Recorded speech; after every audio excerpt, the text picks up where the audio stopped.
Bismillahirrahmanirrahim. Alhamdulillahilladzi khalaqal mauta wal hayata liyabluwakum ayyukum ahsanu amala. Walladzi khalaqal jannata li'ibadihil atqiya wa khalaqan nara lil usatil halqa. Asyhadu an la ilaha illallah wahdahu la syarika lahu jalla wa ala. وأشهد أن سيدنا محمدا عبده ورسوله النبي المرتضى اللهم صل وسلم وبارك على سيدنا محمد إمام الأنبياء وعلى آله وأصحابه وذرياته وأتباعه إلى يوم الجزاء أما بعد. Yang kita hormati dan kita cintai para habaib, para alim ulama, para muhibbin, hadirin dan hadirat rahimakumullah. Alhamdulillah wa syukrulillah. Puji dan syukur kita haturkan selalu kehadirat Allah subhanahu wa ta'ala atas limpahan nikmat yang tak terhingga yang selalu dicurahkan kepada kita semua. Dan tidak lupa salawat dan salam kepada junjungan kita Nabi besar Muhammad sallallahu alaihi wasallam dan kepada seluruh keluarga, para sahabat, zurriyat dan para pengikut beliau sampai hari pembalasan nanti. Para muhibbin rahimakumullah, as-sabi'atu wasittun min suwaril Qur'an suratul mulki makiyatun wa ayatuha thalathun. Yang ke-67 daripada surah-surah di dalam Al-Quran, yaitu surat Al-Muluk, atau seringkali kita sebut dengan surat Tabarak. Surah Al-Muluk ini diturunkan di Mekah dan ayat-ayatnya berjumlah 30 ayat.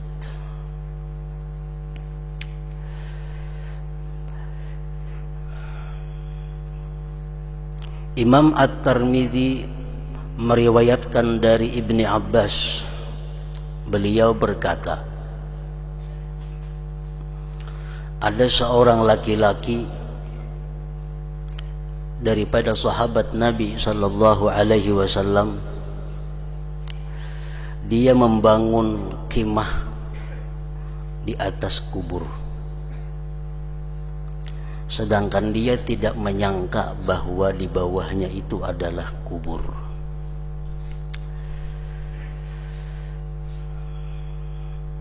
Ternyata di bawahnya itu ada kubur seseorang,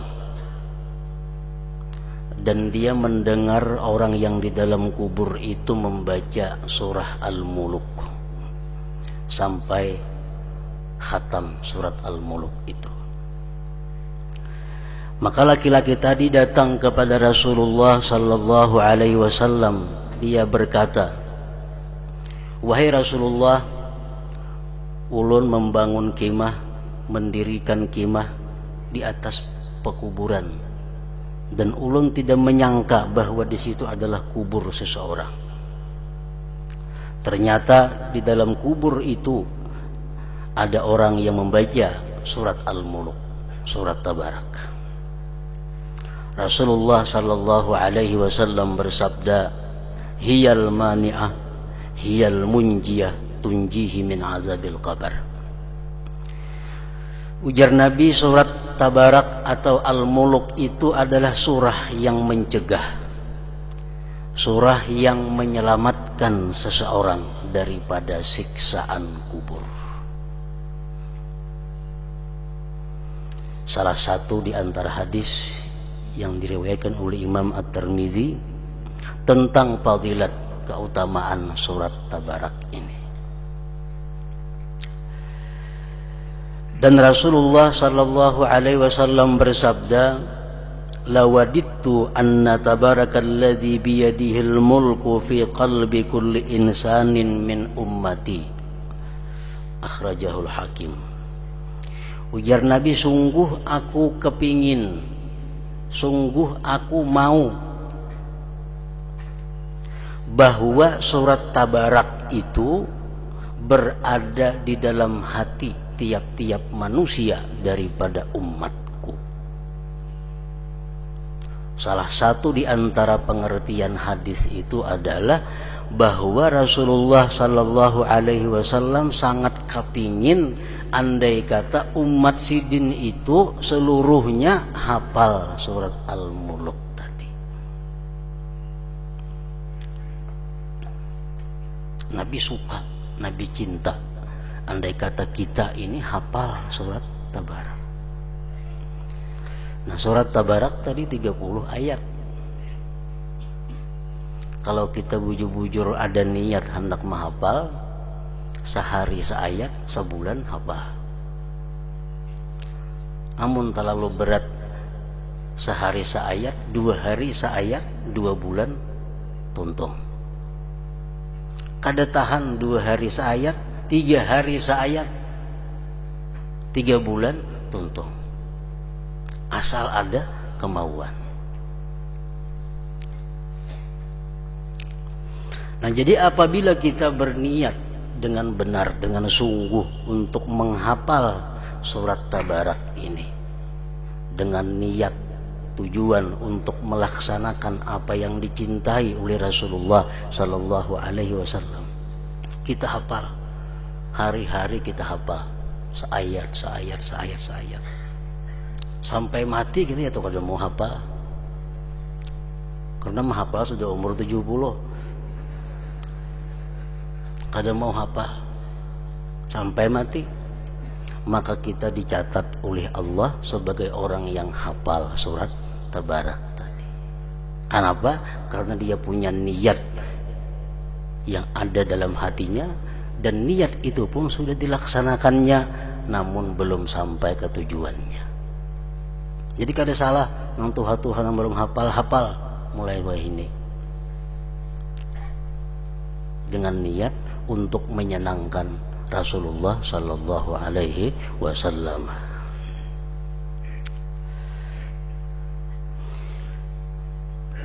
Dan lagi Rasulullah Sallallahu Alaihi Wasallam bersabda, Inna man qara'aha kulla lailatin lam yadhurruhul fattan, akhrajahul Hakim.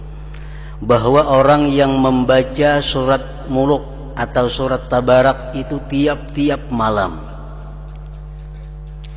tidak bisa memudaratkan akan dia oleh fitnah-fitnah kubur.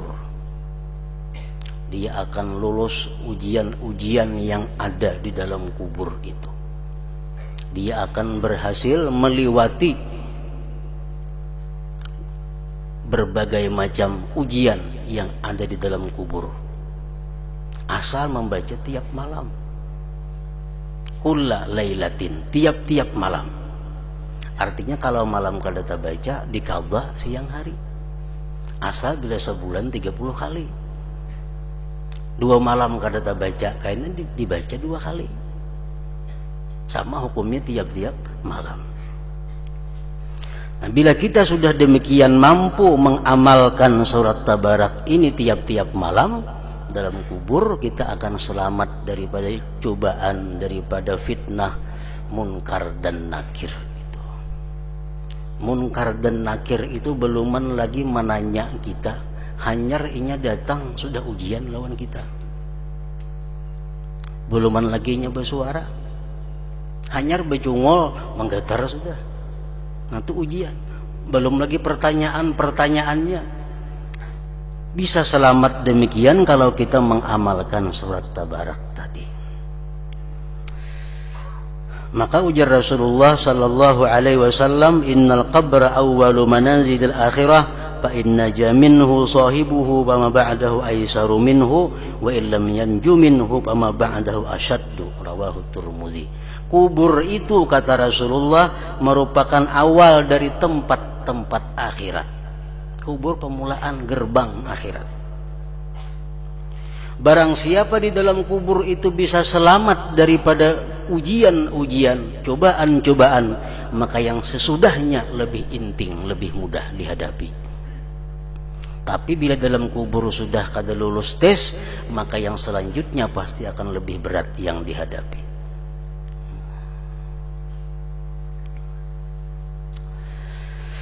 Rasulullah sallallahu alaihi wasallam bersabda lagi, inna suratan min kitabillah ma hiya illa 30 ayah syafa'at li rajulin hatta akhrajathu minan nar yaumal qiyamah wa adkhalathu al jannah wa hiya suratu tabarak, akhrajahu Tirmidzi wa hasanah.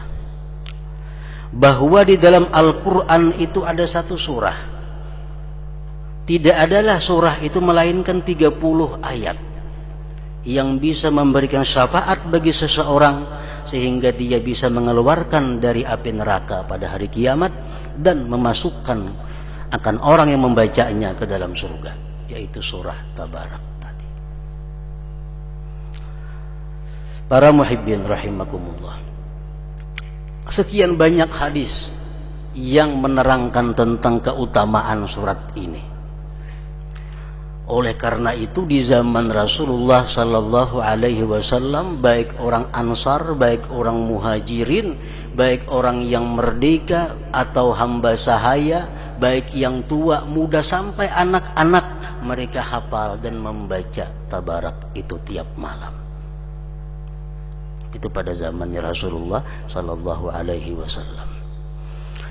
Nah, jadi mudah-mudahan dengan adanya hadis-hadis Rasulullah sallallahu alaihi wasallam ini yang sudah membiasakan membaca surat Tabarak, bertambah kemantapannya, bertambah keteguhannya, dan yang balang kambingan Tabarak mudah-mudahan dapat istiqamah.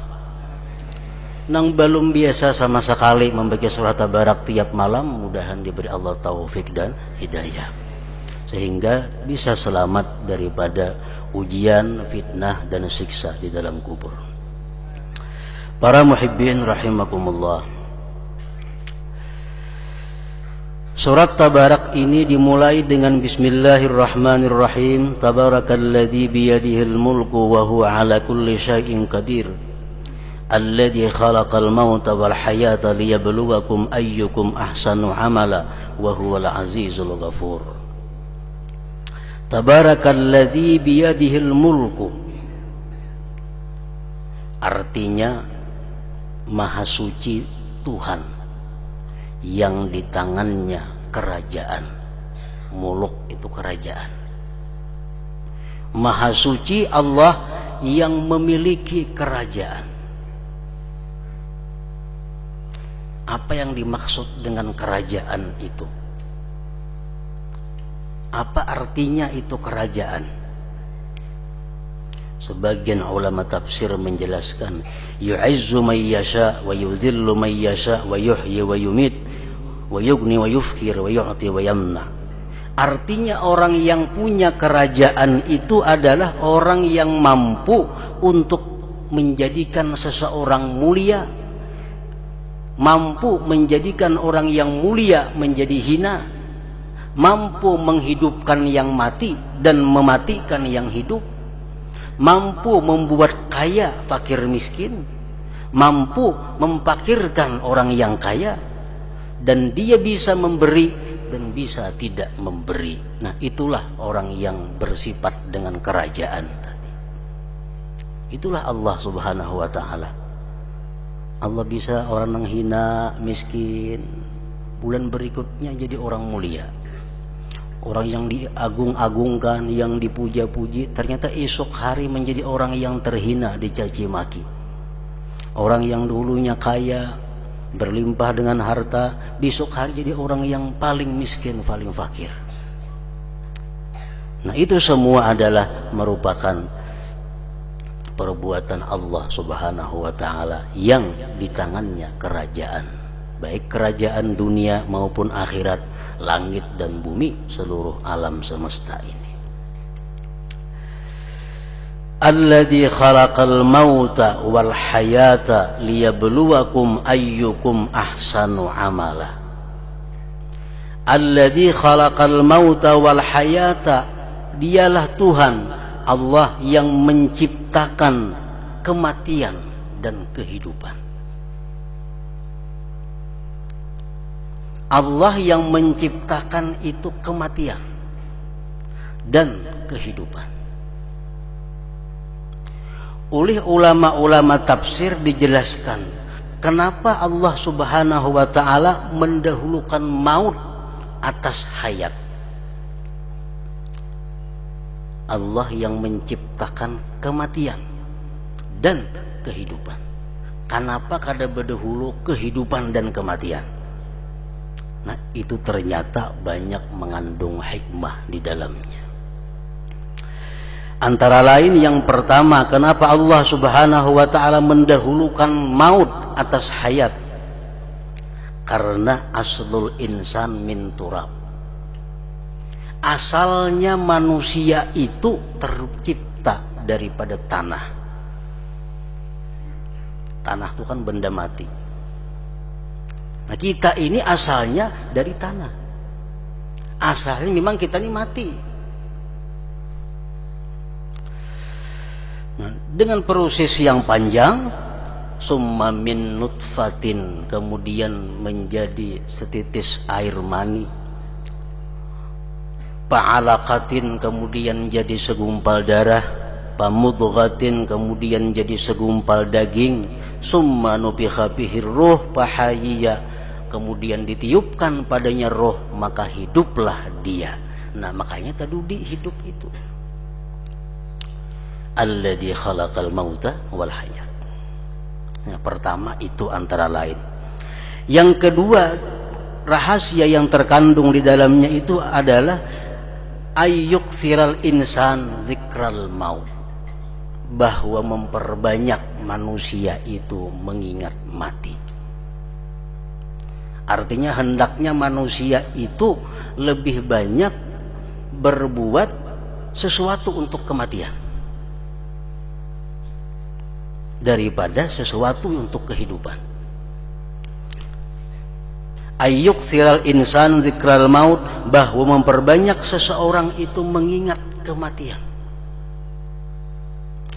Lianna aqwan nas da'iyan ilal amal man nasaba mautahu baina ainai, karena paling kuat manusia yang membawa dia kepada beramal adalah orang yang menjadikan kematian itu di hadapan matanya. Orang kulir beribadah, malas beribadah, tapi kalau tahu isuk mati, otomatis dia akan langsung bangkit untuk beribadah. Kalau tahu kita subuh nih mati, kita kada beguringan sama malam ini, pasti sembahyang, berzikir, macam-macam, baca salawat dan sebagainya. Kenapa? Karena mati itu kita letakkan di depan mata kita.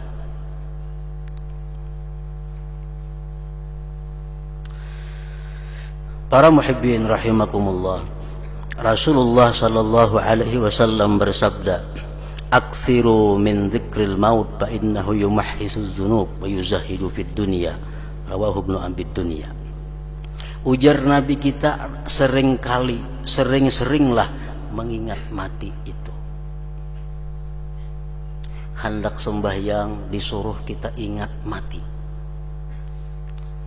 Hendak sembahyang kita disuruh Nabi, sembahyang ini anggap sembahyang terakhir dalam hidupku. Shalli salata muwaddi'in.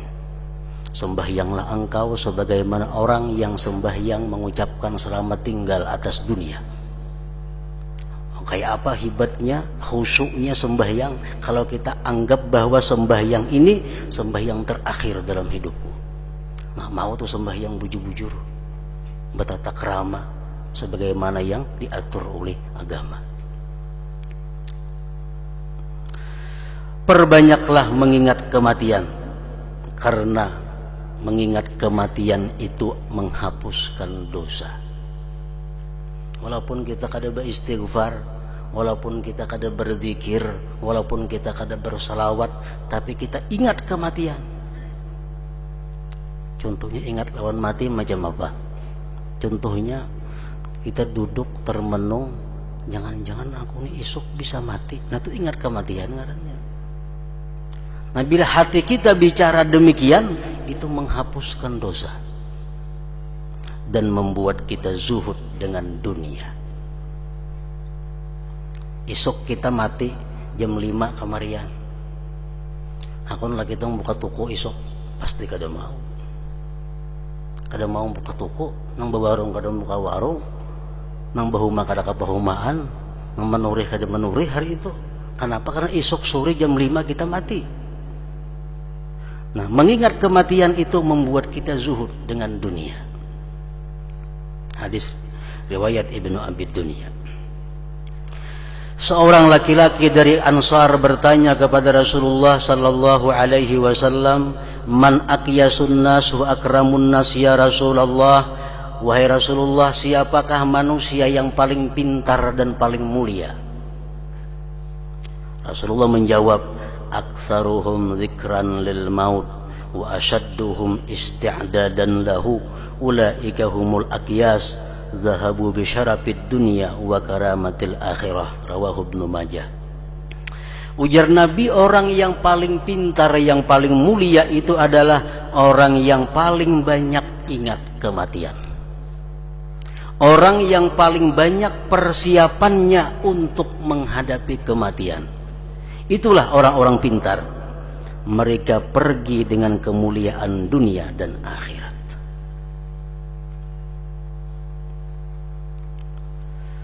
Nah, itu antara lain kenapa Allah Subhanahu wa taala dalam ayat tadi, "Alladzi khalaqal mauta wal hayata liyabluwakum ayyukum ahsanu amala."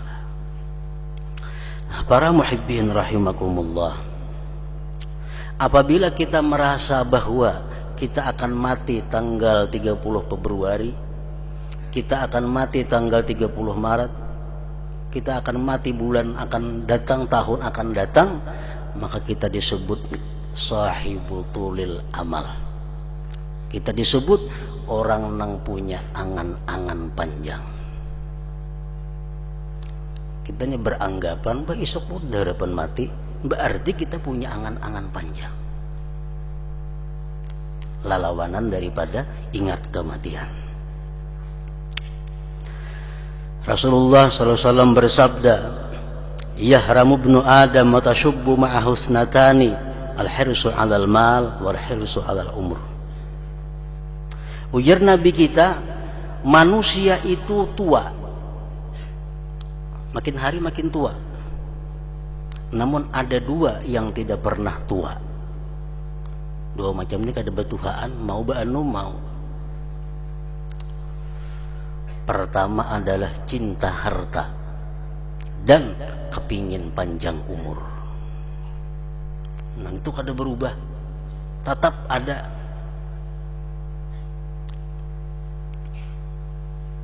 Cinta atas harta itu kada ada kasudahannya. Berusaha sugih sudah, rumah ada, kendaraan ada, naik haji sudah, toko ada, usaha jalan. Sagan anak pulang dipikirkan. Kayak anak genalan kayak apa ini? Bahimat pulang bercari sagan anak. Cukup sagan anak, kayaknya anak kawin bercucu sagan cucu pulang. Kada ada habis-habisnya. Nah, itulah orang yang cinta atas harta. Jadi seolah-olah sepanjang hidupnya memikirkan harta. Di antara sebagian ulama ahli suluk memberikan jalan keluar kepada mereka-mereka yang mencintai harta ini. Kayak apa cara, bagaimana cara untuk sedikit mengurangi kecintaan kita kepada harta, kecintaan kita kepada mengumpulkan harta. Nah, kalau kita sudah mapan, umpamanya sudah ada lengkap macam tadi, haji sudah, rumah ada, kendaraan ada, toko ada, itu mapan ngarannya hidup. Kita targetkan untuk anak kita dengan angka, dengan jumlah.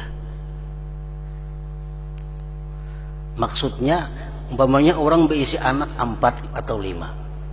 Nah, aku bercari sungguh-sungguh supaya anak kunang 5 ini ku tinggali harta samuaan masing-masing 50 juta.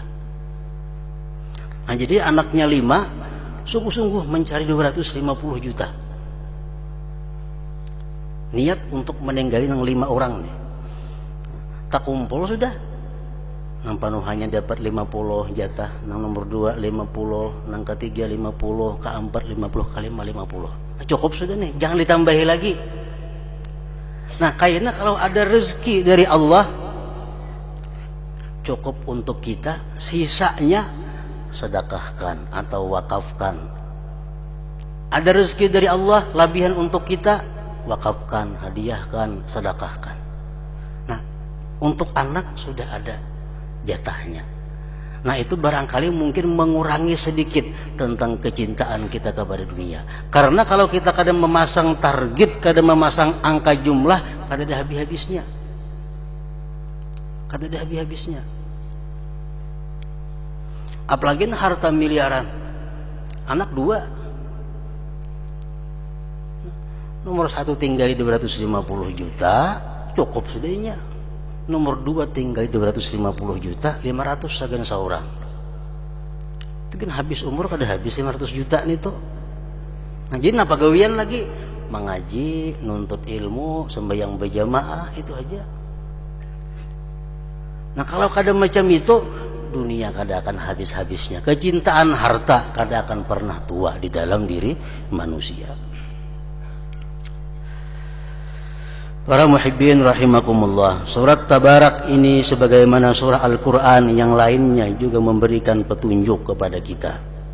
Banyak arahan-arahan Allah kepada manusia.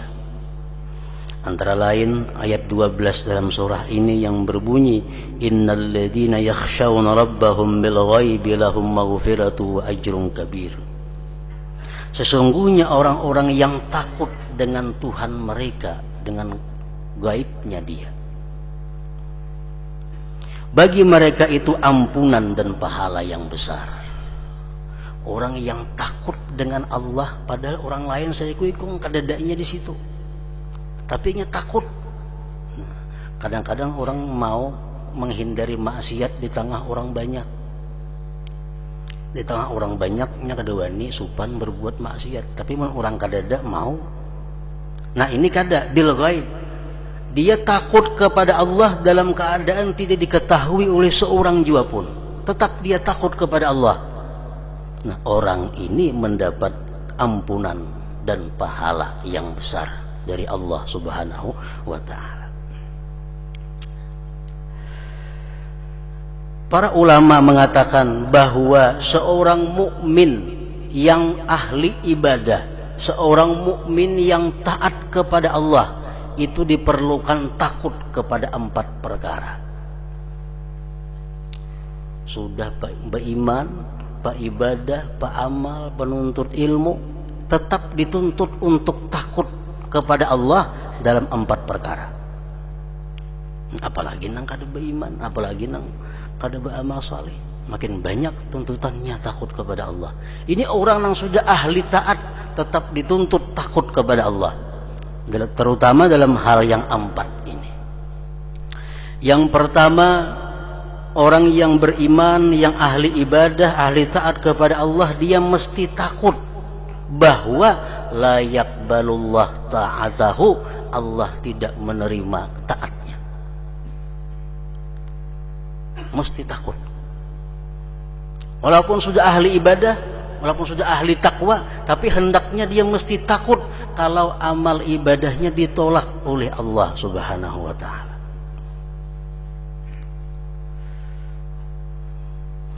Karena Allah menyatakan dalam Al-Quran, innama yataqabbalullah minal muttaqin. Hanya saja Allah menerima ibadah orang yang takwa.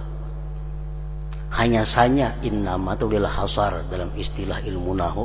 Hasar itu pembatasan artinya. Pembatasan. Innama, hanya saja Allah menerima sembahyang, puasa, zakat, sedekah dari orang yang takwa. Nah, orang yang tidak takwa bagaimanapun ibadahnya, Allah tidak akan berkenan menerimanya. Nah, ini membuat takut. Jangan-jangan waktu bersedekah tadi aku belum takwa. Jangan-jangan waktu sembahyang tadi aku belum takwa. Jangan-jangan aku naik haji tapi aku belum takwa. Nah, artinya jangan hendak melakukan satu ibadah sebelum didahului dengan takwa kepada Allah Subhanahu wa ta'ala. Yang kedua yang dia takutkan adalah la yuwaffiqullah bi tsani waqtih. Yang dia khawatirkan adalah bahwa Allah tidak memberi taufik kepada dia di waktu berikutnya. Hari ini aku kawa sembahyang sunat. Hari ini aku kawa puasa sunat. Hari ini aku bisa bersedekah. Tapi aku takut jangan-jangan isuk bisa kada kawa. Jangan-jangan isuk bisa kada kawa sembahyang tahajud. Isuk kada kawa memberi orang sedekah. Karena Allah berfirman, wa ma taufiqi illa billah. Taufik itu hanya mutlak dari Allah. Membaca sudah, belajar sudah, tetap kita kada kawa mengamalkan. Kenapa? Tidak ada taufik Allah. Nah, itu yang ditakutkan. Nah, hari ini aku mampu berbuat taat, tapi aku takut jangan-jangan besok aku kada bisa. Nah, tandanya orang yang takut ini antara lain adalah dia selalu memohon kepada Allah, minta kepada Allah, Allahumma waffiqni, ya Allah berikan taufik kepadaku. Atau Rabbi waffiqni, ya Rabbi berikan taufik kepadaku.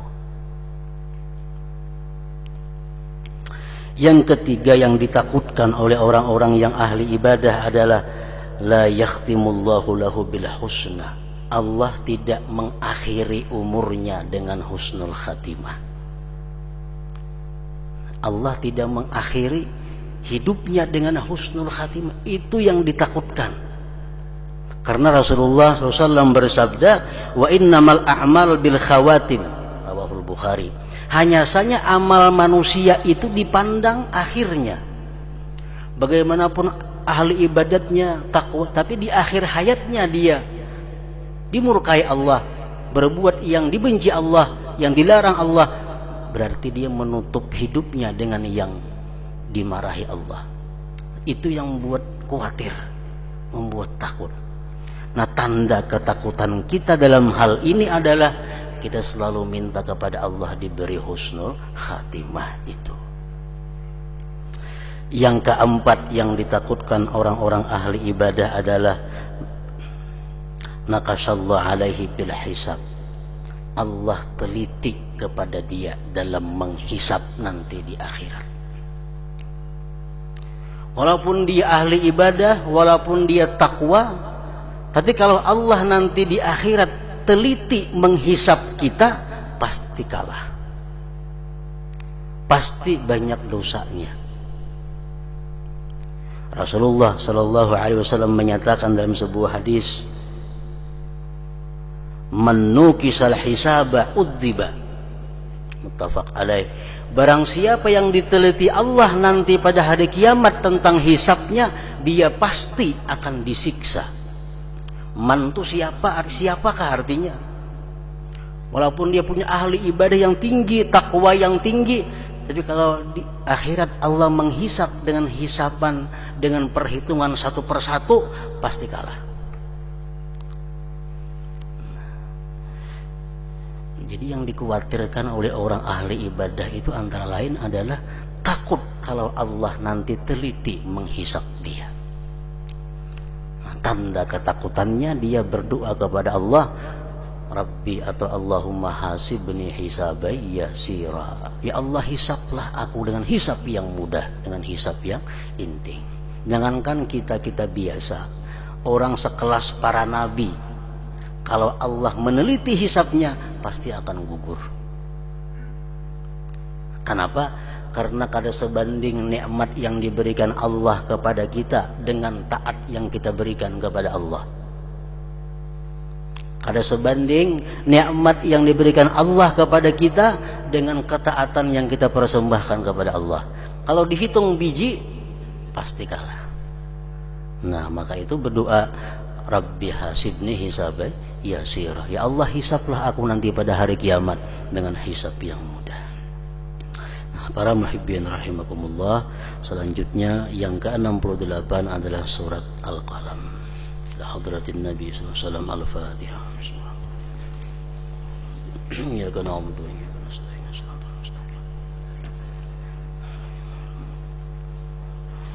Asyhadu an la ilaha illallah wahdahu la syarika lah. أشهد أن سيدنا محمدا عبده ورسوله لا إله إلا الله نستغفر الله لا إله إلا الله نستغفر الله لا إله إلا الله نستغفر الله لا إله إلا الله ونتوب إلى الله لا إله إلا الله محمد رسول الله صلى الله عليه وسلم ويا أيها الرجل منه شفاعة صلوا عليه وسلموا تسليما اللهم صل وسلم وبارك عليه